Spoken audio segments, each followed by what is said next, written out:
Jilly ஜின்னின் தலைமுடியை கவனமாக வெட்டினாள். ஒவ்வொரு முடியையும் சீராக வெட்டி முடித்ததும் அது சரியாக உள்ளதா என்று கேட்டுவிட்டு அவனை கண்ணாடியை பார்க்கச் சொன்னாள். ஜின் மெதுவாக தன் கண்களை உயர்த்தி முன்னே இருந்த கண்ணாடியை பார்த்தான். தன் புதிய தோற்றத்தை பல கோணங்களில் சிறிது நேரம் பார்த்துவிட்டு தனக்கு மிகவும் பிடித்திருப்பதாக கூறினான். அதை கேட்ட ஜில்லி அன்புடன் புன்னகைத்து ஜின்னுக்கு அது பிடித்ததில் தனக்கு மகிழ்ச்சி என்று பதிலளித்தாள். முருகனும் ஜின்னின் அழகாக வெட்டப்பட்ட தலைமுடியை பார்த்து பிடித்து போக, ஜில்லியால் முடியாதது என்று எதுவுமில்லை என்பதால் இது எதிர்பார்த்த ஒன்றுதான் என்று கூறினான். பிறகு முருகனின் பார்வை இயற்கையாகவே அருகில் அமைதியாக காத்திருந்த ஷூரியின் மீது விழுந்தது. நீண்ட நேரம் உள்ளேயே இருந்ததால் அது சலிப்படைந்ததா என்று கேட்டுவிட்டு விரைவில் வெளியே விடுவதாக கூறினான். ஜின்னும் அந்த திசையை பார்த்து இவ்வளவு காலம் வெளியே விடாததற்கு மன்னிப்பு கேட்டுக்கொண்டான். ஜில்லியும் இணைந்து இழந்த நேரத்தை ஈடுகட்ட முருகன் அதனுடன் விளையாடுவான் என்று கூறினாள். அவர்கள் அனைவரும் வெளியே சென்றதும் முருகன் தன் உற்சாகத்தை மறைக்காமல் உடனடியாக ஷூரியை நோக்கி ஓடினான். ஜின் பின்னால் இருந்து இந்த நிகழ்வை பார்த்தபடி இவ்வளவு காலம் உள்ளேயே இருந்ததால் ஷூரி சலிப்படைந்திருக்கலாம் என்றும் அது அனைத்தையும் பொறுமையாக தாங்கிக் கொண்டது என்றும் கூறினான்.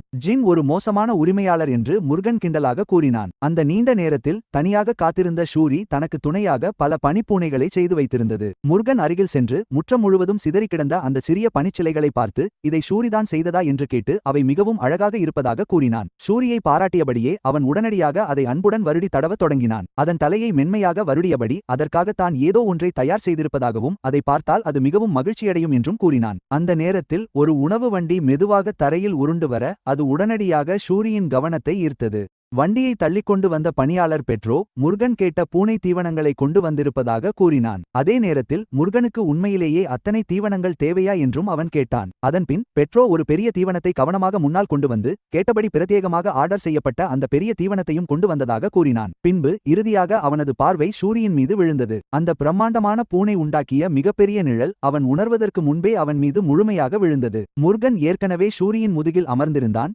பெட்ரோவை ஒற்றை கண்ணா என்று கிண்டலாக அழைத்து அவன் தாமதமாக வந்ததாக கூறினான். தனக்கு முன்னால் இவ்வளவு பிரம்மாண்டமான பூனை நிற்பதைக் கண்ட பெட்ரோ முற்றிலும் அதிர்ச்சியடைந்தான். எஜமானரின் கருப்பு பூனை பிரபு முருகனாக மாறியதே ஏற்கனவே ஆச்சரியமாக இருப்பதாக அவன் நினைத்தான். ஆனால் இப்போது அவன் முன்னால் நிற்கும் அந்த ராட்சத பூனைதான் என்ன? அவன் எதையும் சிந்திப்பதற்குள் ஷூரி திடீரென பெட்ரோவின் மீது பாய்ந்து அவனை அந்த பெரிய தின்பண்டத்துடன் சேர்த்து பிடித்து அவனது உடல் முழுவதும் நக்கத் தொடங்கியது. தான் ஒன்றும் தின்பண்டமில்லை என்று கத்திக்கொண்டு பெட்ரோ பீதியில் அலறினான். அந்த வேடிக்கையான காட்சியைக் கண்டு ஜின் லேசாக புன்னகைத்து முன்னரே சொல்லாததால் பெட்ரோ ஆச்சரியப்பட்டிருப்பான் என்று கூறினான். அது ஷூரி என்ற சிவப்பு ஜேட் பூனை என்று அவன் விளக்கினான். பெட்ரோ மெதுவாக தனது முகத்தில் இருந்த எச்சிலை துடைத்துவிட்டு ரங்கெண்டல் குடும்பத்தில் இதெல்லாம் பெரிய ஆச்சரியமே இல்லை என்று அமைதியாகச் சொன்னான். இனிமேல் தான் இதை கவனித்துக் கொள்வதாக அவன் பணிவுடன் சேர்த்து கொண்டான். தன்னை சமநிலைப்படுத்திக் கொண்ட பிறகு பெட்ரோ தான் சொல்ல வேண்டிய ஒரு முக்கியமான விஷயத்தை பற்றி பேசினான். அதைச் சொல்லுமாறு ஜின் அவனிடம் கூறினான். அவர்கள் பேசிக் கொண்டிருந்தபோது முருகன் ஷூரிக்கு அடுத்தடுத்து தின்பண்டங்களை கொடுத்துக் கொண்டிருந்தான். ஷூரி முருகனுக்கு அருகில் குவித்து வைக்கப்பட்டிருந்த தின்பண்டங்களை மகிழ்ச்சியுடன் உண்டுவிட்டு அதன் முதுகில் சொகுசாக படுத்திருந்தது. அவர்களது உரையாடல் தொடர்ந்தது. அதே நேரத்தில் ஜின்னின் முதல் அதிகாரப்பூர்வ மிஷன் தள்ளிவைக்கப்பட்டிருப்பதாக பெட்ரோ அறிவித்தான். அதற்கான காரணத்தை ஜின் உடனே கேட்டான். குடும்பம் தனது முன்னுரிமைகளை மாற்றியிருப்பதாக பெட்ரோ பதிலளித்தான். ஹுபஸ்டரின் மார்ஷல் குடும்பங்கள் புனித ராஜ்ய சம்பவத்திற்கு பிறகு ஜாப்பெலின் தீவிரவாத ஆதரவாளர்களால் தொடர்ந்து பயங்கரவாத தாக்குதல்களுக்கு உள்ளாவதாக அவன் விளக்கினான். தலைவர் வீடு திரும்புவார் என்ற செய்தியை கேட்டு நிலைமை சீராகும் என்று அனைவரும் எதிர்பார்த்தனர். இருப்பினும் அவர் அந்த பிரச்சனையை தீர்க்காமலேயே மீண்டும் சென்றதால் அவர்களின் அதிருப்தி முழுமையாக வெடித்தது. இதன் விளைவாக 2வது, 3வது மற்றும் 4வது நைட்ஸ் அந்த பகுதியைச் சீர் செய்ய அனுப்பப்பட்டுள்ளனர். அதனால் ஜின்னின் முதல் மிஷன் அவர்கள் திரும்பும் வரை தள்ளிப்போடப்பட்டது. அந்த அறிக்கையை கேட்ட ஜின் இது மட்டுமே முழுமையான காரணமாக இருக்க முடியாது என்று மெதுவாகச் சொன்னான். இந்த முடிவுக்கு பின்னால் வேறு ஏதேனும் காரணம் இருக்கலாமா என்று கில்லி உடனடியாக கேட்டாள். உளவு பார்ப்பவரை கையாள தேவையான முறையான காரணத்தை தாய் இன்னும் கண்டுபிடிக்கவில்லை என்று ஜின் பதிலளித்தான். ஒரு பிளாக் நைட் நிலையை அடைந்தவரை அகற்றுவதற்கு நிச்சயமாக ஒரு வலுவான காரணம் தேவை என்று அவன் மேலும் சேர்த்து கொண்டான். அந்த நேரம் முழுவதும் முருகன் குறுக்கிடாமல் அமைதியாக கவனித்துக் கொண்டிருந்தான். இருப்பினும் அவனால் பொறுக்க முடியாமல் எதற்கு விளக்கம் தேவை என்றும் அந்த ஒற்றனை பிடித்து ஏன் கொன்றுவிடக்கூடாது என்றும் வெளிப்படையாக கேட்டான். அவ்வளவு அவசரமாக செயல்பட முடியாது என்று ஜின் அமைதியாக பதிலளித்தான். பிளாக் நைட் என்பவர் ஒரு சிறிய ராஜ்யத்தையே ஒரே நாளில் அழிக்கும் திறன் கொண்ட ஒரு வியூக ஆயுதம். முறையான காரணமில்லாமல் குடும்பமே தனது சொந்த பிளாக் நைட்டை அழித்தால் அந்த பிளாக் நைட்டின் இழப்பு ரங்கெண்டல் குடும்பத்தின் அதிகாரத்தையே அசைத்து பார்க்கும். அதே நேரத்தில் இத்தகைய செயல் ஹுஃபஸின் மார்ஷல் குடும்பங்களிடையே ஏற்கனவே அதிகரித்து வரும் அதிருப்திக்கு மேலும் வலு சேர்க்கும். ஜின் அமைதியாக தனது கண்களை ஒரு கணம் மூடிக்கொண்டு மீண்டும் பேசத் தொடங்கினான். தனது தாயாரான குலத்தலைவி தான் என்ன திட்டமிடுகிறோம் என்பதை குடும்பத்தினருக்கே தெரியாமல் வைத்திருக்க வேண்டும் என்று அவன் கூறினான். எனவே ஜாபெல்லுடன் இயற்கையாகவே மோதல் ஏற்படும் ஒரு சூழ்நிலையை அவர் இப்போது உருவாக்கிக் கொண்டிருக்கலாம். ஜினின் விளக்கத்தை கேட்ட முர்கென் தன் தலையைச் சொரிந்தபடி எல்லாம் மிக பிரம்மாண்டமாகவும் சிக்கலாகவும் இருப்பதாக கூறினான். மனிதர்கள் எல்லாவற்றையும் தேவையற்ற முறையில் சோர்வடையச் செய்கிறார்கள் என்று அவன் புகார் செய்தான். அப்படியென்றால் அனைத்தையும் முதலில் ஏற்பாடு செய்துவிட்டு ஜினிடம் மட்டும் ஏன் அதைச் சொல்லக்கூடாது என்று அவன் கேள்வி எழுப்பினான். இருப்பினும் கில்லியின் முகத்தில் இருந்த கோபத்தை கவனித்ததும் அவனது அடுத்த வார்த்தைகள் தொண்டையிலேயே சிக்கிக் கொண்டன. முர்கென் அவளது முகத்தில் இருந்த அதிருப்தியை உணர்ந்து ஒரு அசட்டுச் சிரிப்புடன் நிலைமையை சரிசெய்ய முயன்றான். ஆனால் கில்லி ஒரு வார்த்தையும் பேசாமல் அவனை தவிர்த்து முகத்தை திருப்பிக் கொண்டாள். இதற்கிடையில் ஜின் எதுவுமே நடக்காதது போல தொடர்ந்து பேசினான். குலத்தலைவி தன்னை விரைவில் நெருக்கடிக்கு உள்ளாக்க முயற்சிப்பதாகவும் அவன் கூறினான். அதனால்தான் அவர் திட்டமிட்டே குலத்தலைவரின் முன்னிலையில் அந்த பணியை பற்றி குறிப்பிட்டிருந்தார். மற்ற வீரர்கள் திரும்பிய பிறகே பணி தொடங்கும் என்பதால் இது இனி தனிப்பட்ட பணியாக இருக்க வாய்ப்பில்லை என்பது தெளிவாகியது. தாயின் பார்வையில் ஜின் வெற்றி பெற்றால் அது ஒரு பிரச்சனை, தோல்வியடைந்தால் அது இன்னும் பெரிய பிரச்சனை.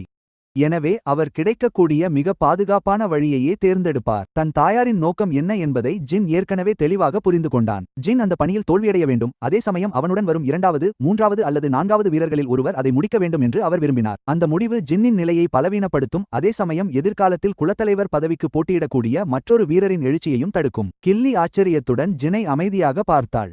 குறைந்த தகவல்களை வைத்தே ஜின் தனது தாயின் உள்நோக்கத்தை இவ்வளவு சரியாக புரிந்து கொண்டதை அவளால் நம்ப முடியவில்லை. அவள் ஜினுக்கு பணிபுரியத் தொடங்கியபோது வாள் ஏந்திய அரக்கர்கள் நிறைந்த இந்த இடத்தில் அவன் உயிர் பிழைப்பானா என்று கவலைப்பட்டாள். ஆனால் இப்போது ஜின் அவளால் முழுமையாக நம்பக்கூடிய ஒரு நபராக மாறியிருந்தான். தங்களுக்கு கூடுதல் நேரம் கிடைத்துள்ளதால் அசல் திட்டப்படியே செயல்பட வேண்டும் என்று ஜின் கூறினான். அவன் பெட்ரோவை அழைத்து அவனை பற்றிய செய்தித்தாள் கட்டுரைகள் எப்போது வெளியாகும் என்று கேட்டான். அடுத்த ஒரு வாரத்திற்குள் அவை வெளியிடப்படும் என்று புரோ பதிலளித்தான். இறுதி சரிபார்ப்பை டினோ ஜாக்லினை கொண்டு செய்யுமாறு ஜின் அவனுக்கு உத்தரவிட்டான். கட்டுரையின் உள்ளடக்கத்தை பொறுத்தவரை ருங்காண்டிலின் அதிகாரப்பூர்வ வீரராக மாறியுள்ள மாயாஜால வாழ்வீரன் குறித்து சாதகமான பிம்பத்தை உருவாக்கும் வகையில் ஊடகங்களை கையாள ஜின் உத்தரவிட்டான். பெட்ரோ எந்த தயக்கமுமின்றி அந்த உத்தரவை மரியாதையுடன் ஏற்றுக்கொண்டார். அதன் பிறகு பல்வேறு தரப்பினர் அவருக்கு வாழ்த்து தெரிவிக்க பிரதிநிதிகளை அனுப்புவார்கள் என்றும், எனவே யாரை வரவேற்பது என்பதை பெட்ரோ கவனமாக தேர்வு செய்ய வேண்டும் என்றும் ஜின் தொடர்ந்து கூறினார். குறிப்பாக புனித அரசர் நேரில் வருவார் என்றும் அவரை மிகுந்த கவனத்துடன் நடத்த வேண்டும் என்றும் அவர் சேர்த்து கூறினார். பெட்ரோ தலையசைத்து ஒப்புக்கொண்டார். புனித ராஜ்ய சம்பவத்திற்குப் பிறகு வான்கீலா கடுமையான தனிமைப்படுத்தல் கொள்கையை கடைபிடிப்பதையும் வெளியுலக தொடர்புகளை கிட்டத்தட்ட முழுமையாக துண்டித்துவிட்டதையும் விளக்கினார். எனவே இந்த சந்திப்பு ஒரு வரலாற்று முக்கியத்துவம் வாய்ந்த தருணமாக அமையும். ஆள் பற்றாக்குறை சிக்கலுக்கு என்ன செய்வது என்று புரோ கேட்டார். தற்போதைய நிலையில் ஜின்னிடம் சொந்தமாக பாதுகாவலர் வீரர்கள் எவரும் இல்லை. ஜின்னின் எதிர்கால சாதனைகள் இறுதியில் வேறொரு வீரருக்கு பயனளித்து விடுமோ என்றுதான் கவலைப்படுவதாகவும் அவர் ஒப்புக்கொண்டார். தற்போது தனது பிரிவில் உள்ள பயிற்சி வீரர்களை பற்றி ஜின் விசாரித்தார். அவர்களில் ஒருவர் மட்டுமே ஏற்கனவே பாதுகாவலர் வீரராகிவிட்டார் என்று புரோ பதிலளித்தார். மற்ற இருவர் தற்போது இறுதி பாதுகாவலர் வீரர் தேர்வில் உள்ளனர். மீதமுள்ளவர்கள் மேம்பட்ட வகுப்பில் பயிற்சியில் உள்ளனர். பாதுகாவலர் வீரரானவர் கூட தற்போது மிடில் ராஜ்யத்தின் தென்கிழக்கு பனிமலை பகுதியில் பணியமர்த்தப்பட்டுள்ளார் என்று அவர் மேலும் விளக்கினார். அங்கு செயல்படும் கொள்ளைக்காரர்களை ஒழிக்க அவருக்கு காலவரையற்ற தனிப்பணி வழங்கப்பட்டிருந்தது. அது பெல்லப் தானா என்று ஜின் உடனடியாக கேட்டார். அது சரிதான் என்று புரோ பதிலளித்தார். பெல்லப் உண்மையில் தரமிறக்கப்பட்டுள்ளதாக ஜின் கூறினார். அந்த பகுதியின் கடும் குளிரின் காரணமாக அங்கு ஒரே ஒரு சிறிய கிராமம் மட்டுமே உள்ளது. அங்கு கொள்ளைக்காரர்கள் இருக்கட்டும், சிறிய திருடர்கள் கூட இல்லை. பெல்லப்பை திரும்பி வரச் சொல்வதால் எந்த பயனும் ஏற்படப்போவதில்லை. சிறிது நேரம் யோசித்த பிறகு ஜின் கிளியை நோக்கினார். சர் காஷ்மீரிடம் ஒரு செய்தியை அனுப்பும்படி அவர் உத்தரவிட்டார். முதல் வகுப்பு அல்லது அதற்கு மேற்பட்ட தேடப்படும் குற்றவாளிகள் 2 தேர்ந்தெடுத்து அவர்களை ரகசியமாக மிடிலின் தென்கிழக்கு பனிமலைகளுக்கு விரட்டிச் செல்லுமாறு கூற சொன்னார். இந்த பணிக்கு குசன் மற்றும் ஜூலியனை அனுப்புவதே போதுமானது என்றும் அவர் மேலும் அறிவுறுத்தினார். அவர்கள் எந்த தடயத்தையும் விட்டுவிடக்கூடாது, எந்த சூழ்நிலையிலும் பொதுமக்களுக்கு தீங்கு விளைவிக்கக்கூடாது, மேலும் அனைத்து புகழும் பெல்லப்பையே சேரும்படி பார்த்துக்கொள்ள வேண்டும். இவைதான் ஜின்னின் துல்லியமான அறிவுறுத்தல்கள். கிளி தலையசைத்து எதையும் விடாமல் முழு விவரங்களையும் செய்தியாக அனுப்புவதாக கூறினார். ஜின் மீண்டும் புரோவை நோக்கி திரும்பி, புனித ராஜ்ய பிரதிநிதிகள் வரும்போது காலன் பகுதியைச் சேர்ந்த உயிர் பிழைத்தவர்களைக் கொண்டு வரவேற்பு குழுவை அமைக்கச் சொன்னார்.